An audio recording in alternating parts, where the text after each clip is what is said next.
2008 मालेगाव बॉम्बस्फोट प्रकरणी मोठी अपडेट समोर येते। साध्वी प्रज्ञा सिंग यांच्यासह 7 आरोपींच्या निर्दोष सुटकेला उच्च न्यायालयात आव्हान देण्यात आले। एनआयए कायद्याअंतर्गत स्थापन विशेष न्यायालयाने 31 जुलै रोजी या बहुचर्चित खटल्याचा निकाल देताना साध्वी प्रज्ञा सिंग, प्रसाद पुरोहित यांच्यासह निवृत्त मेजर रमेश उपाध्याय, अजय राहिरकर, सुधाकर द्विवेदी, सुधाकर चतुर्वेदी आणि समीर कुलकर्णी अशा 7 आरोपींची पुराव्यांअभावी निर्दोष सुटका केलेली होती आणि त्यानंतर आता 7 आरोपींच्या सुटकेला कोर्टात आव्हान देण्यात आले। अधिक माहिती घेऊयात निलेश वाघ यांच्याकडे। निलेश, पुन्हा एकदा आव्हान दिलं जाते कोर्टात, काय अधिक माहिती? नक्कीच प्रज्ञा, आपण जर बघितलं तर नाशिकच्या मालेगावमध्ये जो 2008 मध्ये भिक्खू चौकात बॉम्बस्फोट झाला होता, त्यात जवळपास 6 निष्पाप नागरिकांचा बळी गेला होता आणि अनेक नागरिक जे ते जखमी झाले होते।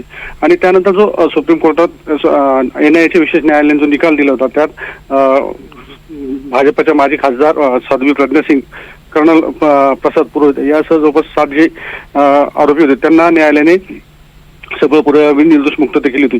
मात्र ह्या निकाल आल्यानंतर मालेगावमध्ये तीव्र असे प्रसाद उमटत होते।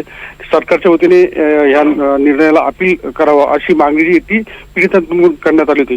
मात्र सरकारकडून असं कुठलंही अपील करण्यात न आल्यामुळे शेवटी पीडितांचे जे कुटुंबीय यांनी उच्च न्यायालयात धाव घेतली आणि हे अपील आता उच्च न्यायालयात दाखल केलं। या अपीलावर जवळपास मला 15 सप्टेंबर रोजी निकाल येण्याची शक्यता आहे। एकंदरीतच या निकालाच्या निमित्ताने पुन्हा एकदा मालेगावचा जो बॉम्बस्फोट आहे तो पुन्हा एकदा चर्चेत आलाय आणि पीडितांसह आरोपींची ज्या पद्धतीने सबळ पुरावे निर्दोष मुक्तता केली, आरोपीने हा जो कट जर रचला होता तो अत्यंत गुप्त पद्धतीने रचला होता, त्याच्यामध्ये कुठलेही पुरावे मिळून आले नाही। त्यामुळे आरोपींचे पीडितांचे त्यांच्यामध्ये तीव्र नाराजी होती आणि किमान आता सरकारी पक्षाच्या वतीने जरी आता ही पुरावे सादर करण्याची मागणी जी आता पीडितांकडून केली जाते। नक्कीच, तुमचा धन्यवाद निलेश या संपूर्ण माहितीसाठी।